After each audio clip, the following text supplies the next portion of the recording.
Shalom, kekasih-kekasih Tuhan. Pagi hari ini kembali kita membaca firman Tuhan dengan judul Orang Berhikmat. Jumat edisi Kitab Pengkhotbah bersama saya, Fani Paendong. Pengkhotbah 10 ayat 1-20. Lalat yang mati menyebabkan urapan dari pembuat urapan berbau busuk.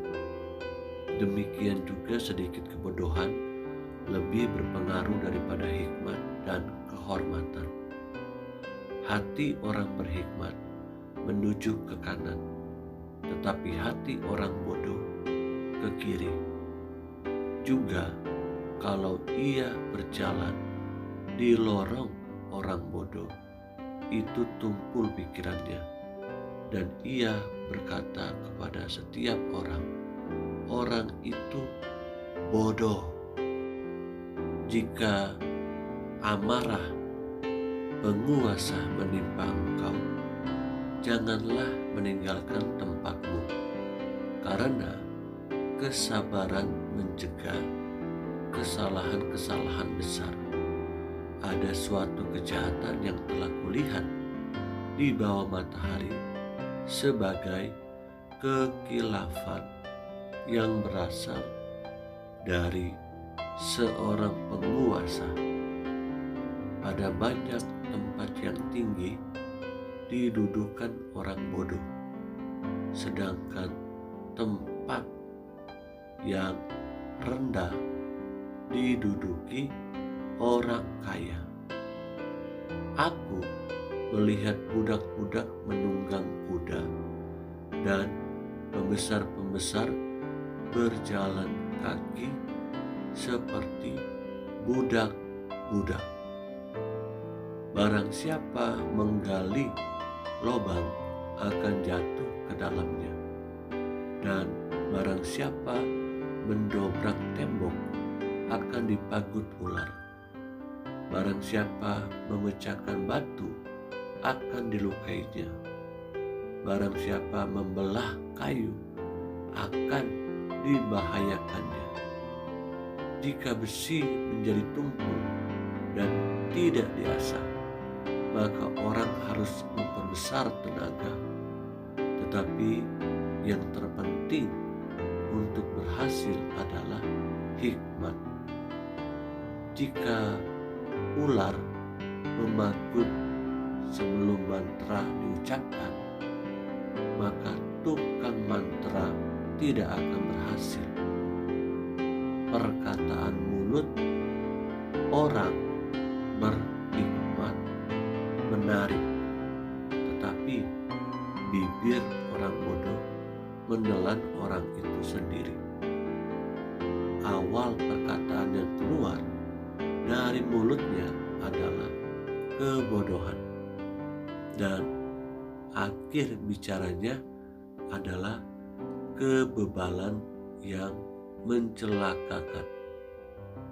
Orang yang bodoh banyak bicaranya, meskipun orang tidak tahu apa yang akan terjadi.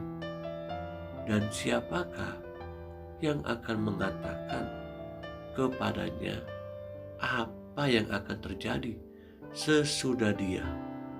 Jeripaya orang bodoh melelahkan orang itu sendiri, karena ia tidak mengetahui jalan ke kota.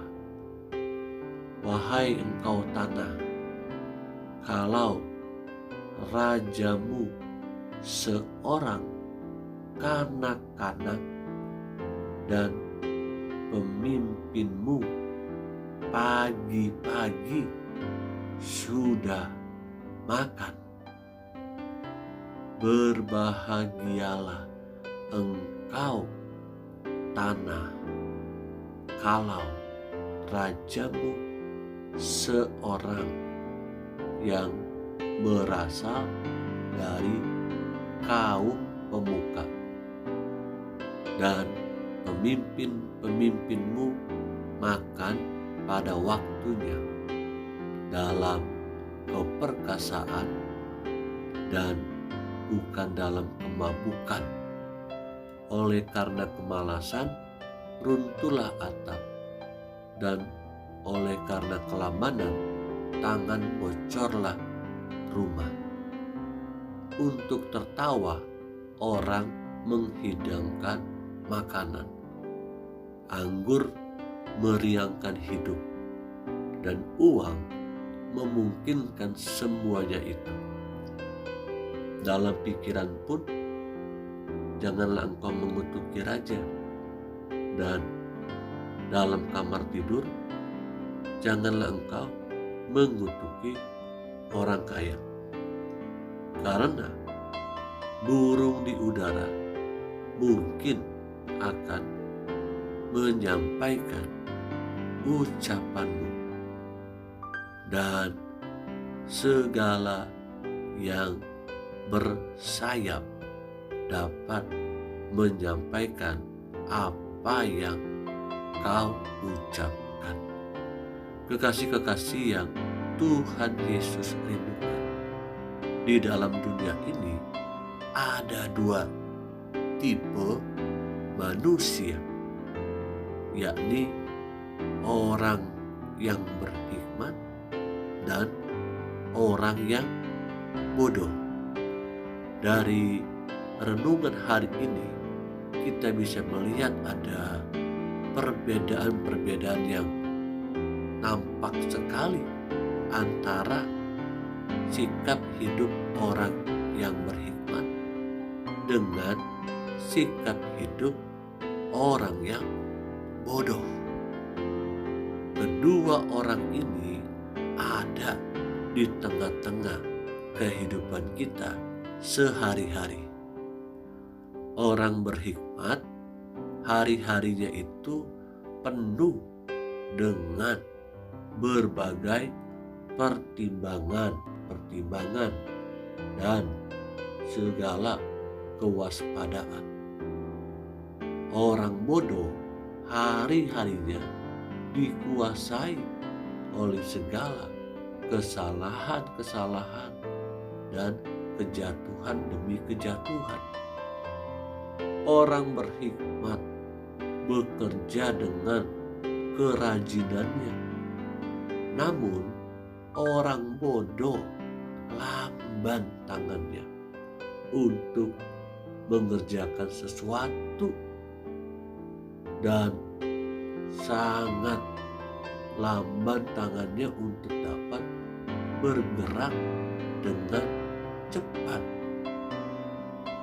Saya percaya dan berdoa, biarlah kita menjadi orang-orang yang berhikmat, karena hikmat kita itu datangnya bukan dari dunia ini, tapi hikmat kita datangnya dari Tuhan, dari surga, yang menolong kita untuk bisa melihat hari-hari dengan penuh pertimbangan dan kewaspadaan. Seperti Raja Daud berkata, ajar kami Tuhan menghitung hari-hari kami sedemikian rupa. Baiklah, setiap kita mulailah hari ini dengan sungguh-sungguh hidup di dalam hikmat sejatinya Tuhan, supaya kita berhasil dan terus menjadi berkat. Haleluya. Amin.